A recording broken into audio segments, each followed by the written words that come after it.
Let's go that way with it.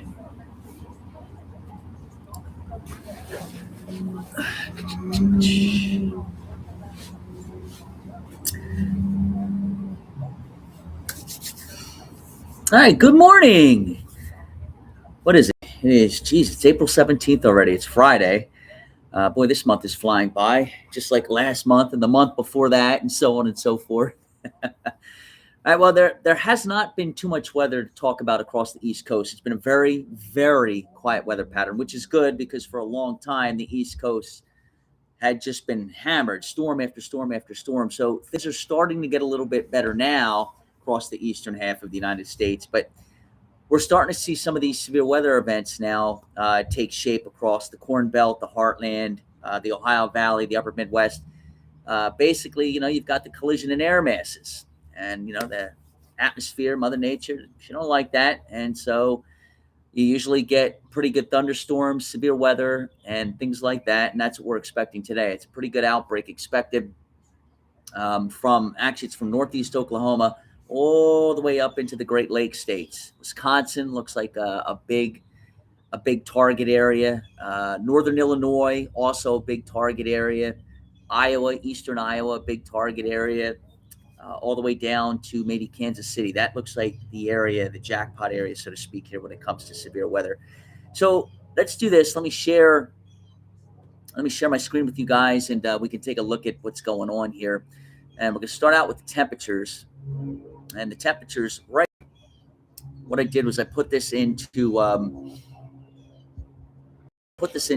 feels like mode. So in other words, this is wind chill, and you can clearly see what's going on here. I mean, you can see the warmth as we get into the afternoon hours. You've got 80s across northern Illinois, northern Indiana, northern Ohio, and then you can see that line off to the northwest. That's the front. All right, big difference in temperature here from west to east across that line. So places like Minneapolis, St. Paul, by 3 o'clock this afternoon, we'll have wind chills down into the upper 20s. Meanwhile, the Chicagoland area is seeing temperatures right around 80 degrees. And you get into St. Louis, it's about 86, 87. Kansas City, 9. So, you got a big contrast in temperature. And that line just pushes to the east. See that? All right, look at this. This is by about midnight. And we're talking about wind chills in the teens up there across the Arrowhead of Minnesota. I mean, that's really, really cold. And again, look off to the lower right, low 70s here in Indiana and Ohio. All right, so that's what's going on. That's part of the reason why. Well, actually, that's the main reason why you're going to get the kind of weather that you're going to get out there today. I want to flip it over to the significant tornado parameter. And what the significant tornado parameter does is this is a product. It's fairly new. And what this product takes into account is shear, and it plots it on a map, and it gives the forecaster a better indication of where the best chance of tornadic activity will end up being. So you can see how the numbers are pretty low here. Right here is current. All right, this is what the modeling was suggesting right now, and there's nothing going on out there. So this is lining up pretty well. But notice how everything starts to increase during the heating of the day. All right, boom, that's 2 o'clock in the afternoon. These are very high values here. You've got values right now approaching, I mean, look towards the bottom of your screen here. You can see that legend there. I mean, in some cases, they're approaching the top of the scale. All right, so we've got a lot of shear. All right, and shear is what produces rotation, which ultimately leads to tornadoes. All right, and you can see what will end up happening here as the afternoon wears on and the front is pushing. Wow, look how high those numbers are there. That's plus 10. That's as high as it gets, all right, in Wisconsin. And as the afternoon wears on, you can see everything settles down. Once we lose the heating of the day and the front's through, that's going to put an end to the severe threat. All right, so as we flip it over to the radar, here's what is projected to happen based off the high-resolution the HRRR 3-kilometer. This is the composite, and you can see what it's showing here. That's 2 o'clock in the afternoon. Now, it's the individual cells. We're showing a line here, okay? But it's the individual cells that are going to end up being the ones that you have to worry about.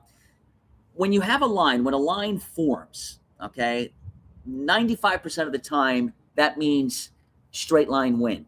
Okay. But when you start to get individual cells, that's when you tend to get the rotation. So notice you kind of have a line here, but look at the red color.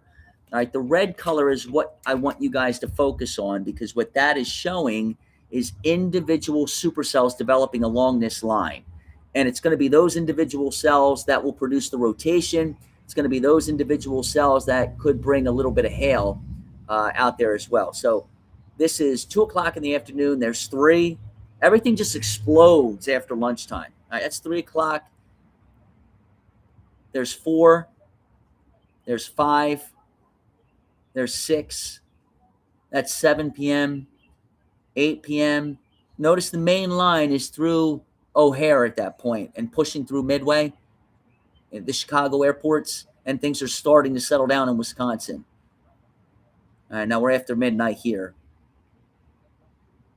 Okay. So it is projected to be pretty active. All right, let's go over real quick. I want to show you CAPE values. This is another thing that we look at. And you can see just how unstable everything is projected to be. Look at how high these CAPE values are. This was a thing too. I learned this the hard way. I used to be the chief meteorologist at the NBC station in Bowling Green, Kentucky. This is way back in the the early stages of my career. And as a forecaster, I was coming from Philadelphia. An active severe weather day for us, we'd have CAPE values 1,000 to 2,000, somewhere in that ballpark. A lot of times it was right in the middle there, 1,500. Well, you get CAPE values over 4,000 out here. And I'll never forget the first time I saw that. I was like, whoa, what? But it ends up being a pretty, typical thing, 3,000, 4,000, CAPEs. You get that a lot. So what it's showing is that's how much instability is in the atmosphere. The higher the number, the greater the instability. Or you can look at it in terms of colors. All right, the brighter the color, the reds and the dark reds and the eventual pinks and purples, that's where you just have an explosive setup for development. All right, and you can clearly see we've got the rotation, we've got the CAPE.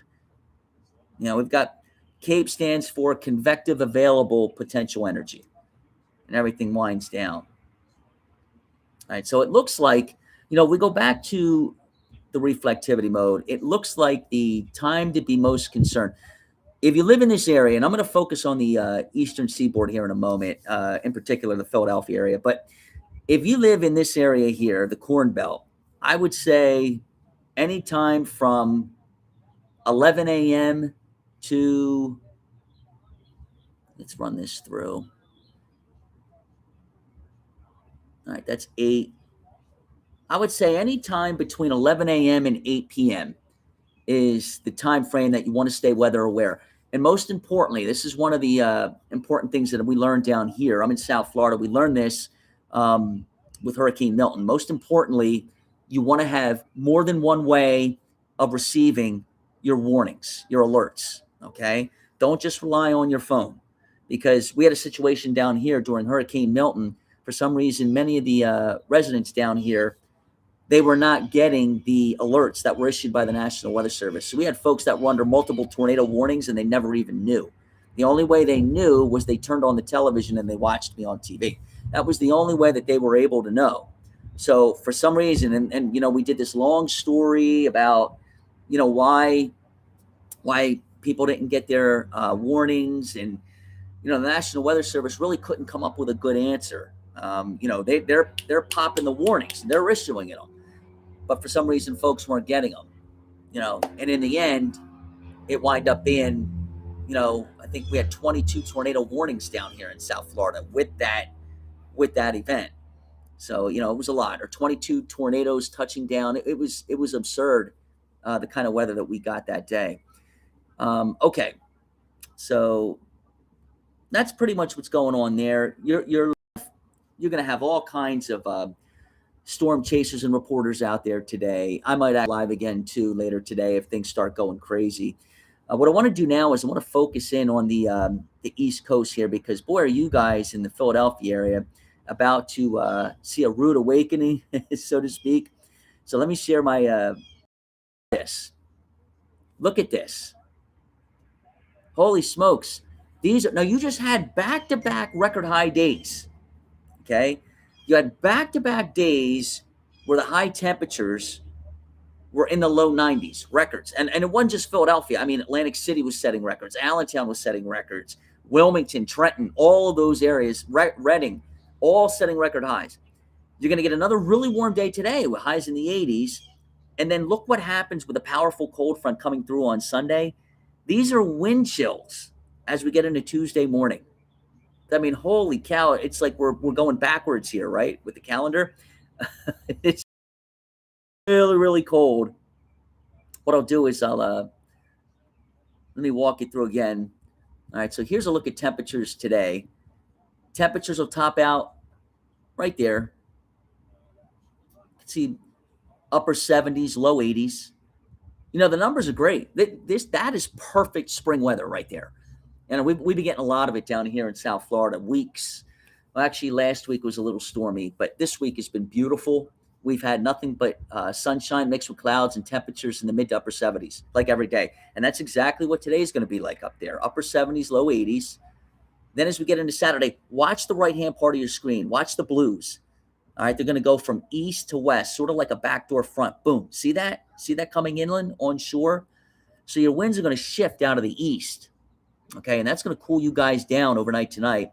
And that's going to set up a much cooler day on Saturday. Now it's still a decent day, but it's not going to be the balmy 70s and 80s. All right, we're going to drop those temperatures down to about 71, 72. Well, actually, it does look like you'll get up to about 74, 75. All right, so it's another decent day. But then now look off to the northwest. Watch what happens here on Sunday. Boom, here it comes. See it? That's the front. That's the same front that's producing the severe weather today across the Corn Belt. All right, boom, here it comes. Sunday is a cooler day. Then as we get into Monday, Monday is just stupid. Monday is a ridiculously chilly day. Look at this. Your highs on Monday, low to mid 50s. Think about that. You were in the low to mid 90s last couple days. It's a big drop. It's a big, big drop. And then again, we get to Tuesday morning, and then you've got that. Oh, the joys of March and early April. Now, when we look at the super extended here, it does look like the chilly. You know, I don't want to say chilly because 60s, mid 60s is where you should be for this time of the year. So let's say that the cooler temperatures, it does look like next week is going to be a much cooler week. Every day is going to be like 60s and maybe a couple of 70s. It's just going to be a lot cooler than what you guys have been experiencing. But, you know, I've had a lot of folks in the Philadelphia area tell me that, you know, the last couple of days have just been absolutely ridiculous anyway. And it's too hot too soon for them. They've had to they've had the heater on for I don't even know how long, and then they had to flip the air conditioning on. You know, so there's no time to adjust. There's no time to acclimate. And now you guys are going to get right back into a situation where you're going to have to throw the heaters on again. I mean, it's just back and forth and back and forth. Loretta says, my son is in Nashville. Will he be okay? You know what? Let's check out Nashville. Let me see where that is real quick. I'm going to set that up. State, Nashville, Tennessee. Good old Tennessee. I would go down to Tennessee quite a bit when I was out there in Bowling Green, Kentucky. Nashville was our escape. There wasn't too much to do out there. So we would go to Nashville to get away. Oh, do we not have Tennessee? Middle Tennessee. There it is. Okay. All right, let's go back. Let's take this full. Let's take a look at Tennessee real quick. And we'll go right here. Let's flip that right over to the high resolution. Here we go. All right.